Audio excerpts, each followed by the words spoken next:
नमस्ते दोस्तों, कैसे आप सब। आप ये बोतल में देख रहे हैं, ये ठंडाई भर के रख रखी है। ये मेरी एक ऑर्डर की ठंडाई है। मुझे 2 बोतल ठंडाई का ऑर्डर मिला था, जिसको मैंने बना के पूरा करा। और दो के साथ मैंने 2 बोतल बनाई अपने घर की ठंडाई, तो टोटल 4 बोतल ठंडाई बनाई। और इसका मेरे को ऑर्डर रिपीट ऑर्डर मिला है, जो जिस कस्टमर को मैंने पिछले साल दी थी।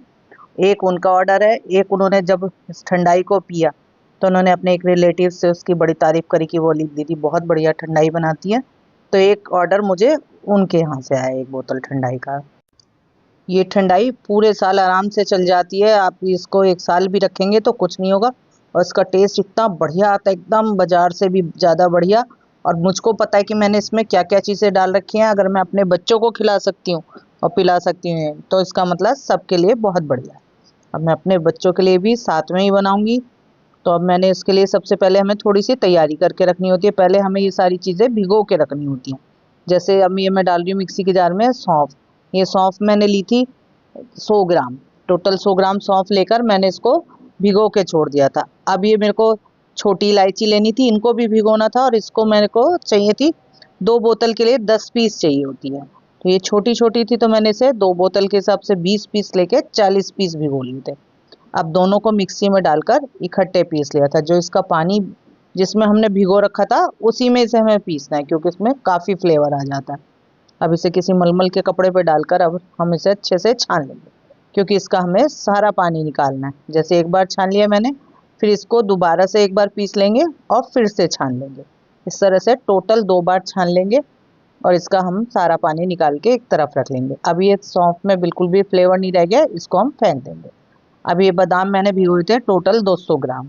2 बोतल में हमें 100 ग्राम चाहिए, यानी एक बोतल में हमें 50 ग्राम बादाम चाहिए। अब इसको भिगो के अच्छे से, ये कम से कम 7 से 8 घंटे भिगोई हैं मैंने सारी चीज़ें। और इनको अब मैं छील लूँगी 2-3 ऐसे खड़े होके। फिर मैं आराम से बैठ के छीला इनको, क्योंकि इतने सारे बादाम थे, खड़े होके तो पैरों में ही दर्द हो जाता, तो इसलिए आराम से बैठ के इनको मैंने छीला। अब ये सारे बादाम मेरे छिल गए।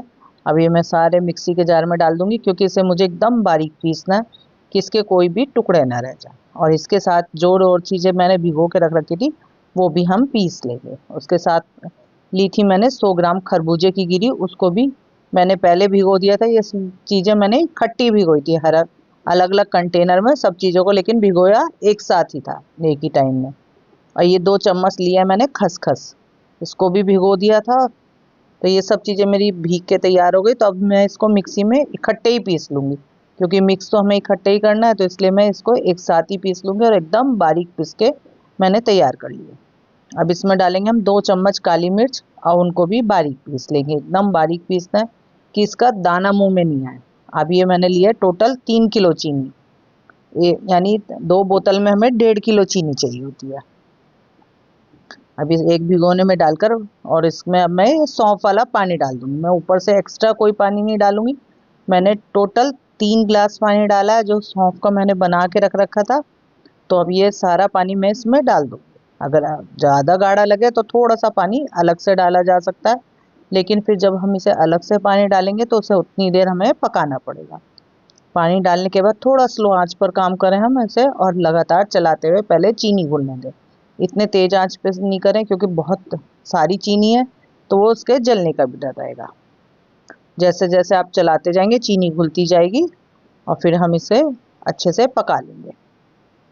अब ये और जो मैंने 2 गिलास में करके रख रखा था, 2 कटोरों में पानी, वो वाला पानी भी डाल दिया और फिर इसे घोल लिया मैंने। चीनी अभी मेरी अच्छे से घुल गई है और इसमें बढ़िया तरीके से उबाल आ गया। जब हमें उबाल आते हुए तकरीबन 1 मिनट हो जाए, तब हम इसमें डालेंगे सिट्रिक एसिड, जिससे हमारी चीनी जम के क्रिस्टल ना बने। सिट्रिक एसिड डालने से चीनी ऐसी ही लिक्विड बनी रहती है हमेशा। तो अब ये मैंने, जैसे मेरे 4 बोतल का वो है, तो मैं 2 चम्मच डालूंगी सिट्रिक एसिड भर के। और फिर इसे अच्छे से उबाल आने देंगे। कम से कम 2 से 3 मिनट हम इसे सिट्रिक एसिड डालने के बाद उबलने देंगे। जब ये अच्छे से उबल जाए 2-3 मिनट, तो इसे उतार के हम गैस से नीचे ले आएंगे, क्योंकि अब इसमें हमें सारी अपने बादाम वगैरह मिलाना है। अगर गैस के ऊपर ही रखा रहा तो गिरने का डर रहता है, इसलिए इसे हम नीचे उतार के मिलाएंगे। गैस पे से नीचे उतारने के टाइम बहुत सावधानी से उतारें, क्योंकि इसका टेम्परेचर बहुत हाई होगा। अगर ज़रा सा भी ये गिर गया तो इससे जल सकते हैं, इसलिए बहुत सावधानी से उतारें और अच्छे से उल्ट करके उतारें। अब इसमें सारा बादाम का पेस्ट मैंने मिला दिया और अब इसको मेरे को इसके अंदर मिक्स करना है। उसे धीरे धीरे चलाएं, एकदम बहुत स्पीड से नहीं चलाएं, छींटे नहीं पड़नी चाहिए हाथ पे, क्योंकि ये बहुत गर्म होता है, इसका टेम्परेचर बहुत हाई होता है। हम चीनी का कोई भी चीज़ बनाते हैं उसका टेम्परेचर बहुत हाई होता है, तो इसलिए बहुत सावधानी से काम करें। इसे आराम से मिलाएं और जब तक सारी गुठलियाँ ना घुल जाएं इसे चलाते रहें, क्योंकि इसमें हमें कोई गुठली नहीं बाकी रहनी है। अगर नहीं मिलाने में दिक्कत आ रही हो तो इसको हम थोड़ा सा छान भी सकते हैं, लेकिन कोशिश करें ना छाने, क्योंकि बहुत ज़्यादा हाई टेम्परेचर होगा इसका। अब इसमें हम डाल देंगे काली मिर्च का पाउडर जो हमने पीस के रख रखा था पहले, और इसमें डालेंगे थोड़ी ज़्यादा केसर, क्योंकि केसर वाली हम ठंडाई बना रहे हैं, तो इसलिए काफ़ी सारी केसर जो जब ग्लास में डाले तो केसर मुंह में आए तो अच्छी लगती है।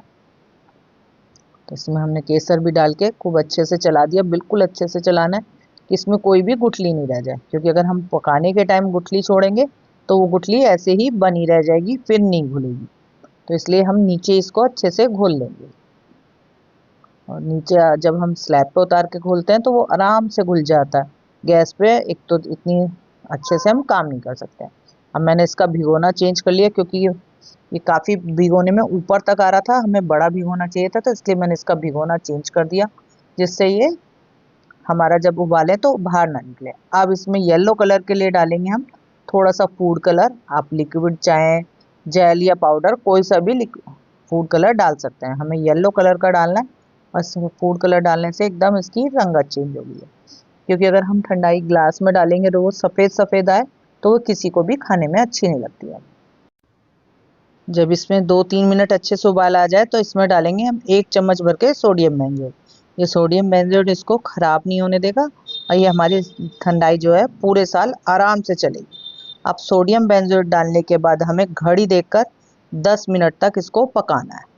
10 मिनट बाद हम गैस बंद कर देंगे और इसे ठंडा होने देंगे, और ठंडा होने के बाद डालेंगे इसमें हम 1 चम्मच भर के केवड़ा एसेंस। केवड़ा एसेंस ज़रूर डालें, 10 से 12 रुपए में कहीं भी मिल जाता है, अब वो ज़रूर डालें। और जब ये बिल्कुल अच्छे से ठंडी हो जाए तब हम इसे भर के रख लेंगे एक बॉटल में। और ठंडाई बनाने के लिए आपको इसमें चीनी वगैरह कुछ मिलाने की ज़रूरत नहीं है, बस ठंडाई लेंगे और एक गिलास में डालेंगे और उसमें डाल देंगे हम दूध, और ऊपर से डालेंगे बर्फ़, और अपनी ठंडाई को एंजॉय करेंगे, जो बन के बहुत बढ़िया तैयार हुई है। और ये देखो, इसके जब हम बना रहे थे तो ये कितनी पतली थी, और अब ये देखो कितनी गाढ़ी बन के तैयार हो गई है। क्योंकि ठंडा होने के बाद चीनी काफ़ी गाढ़ी हो जाती है, तो इसलिए हमें इसे बस घड़ी देख के 10 मिनट पकाना है। इस बात का ध्यान रखना है कि हमें जब इसको पकाएंगे सोडियम बेंजोएट डालने के बाद, तो बिल्कुल घड़ी देख के इसे हमें 10 मिनट पकाना है। अगर आप इस तरह से ठंडाई बनाएंगे तो आप बाज़ार से भी बहुत बढ़िया ठंडाई बना के घर में तैयार कर सकते हैं। अगर आपको मेरी ये वीडियो पसंद आई तो इसे लाइक करें, शेयर करें और मेरे चैनल को सब्सक्राइब करें।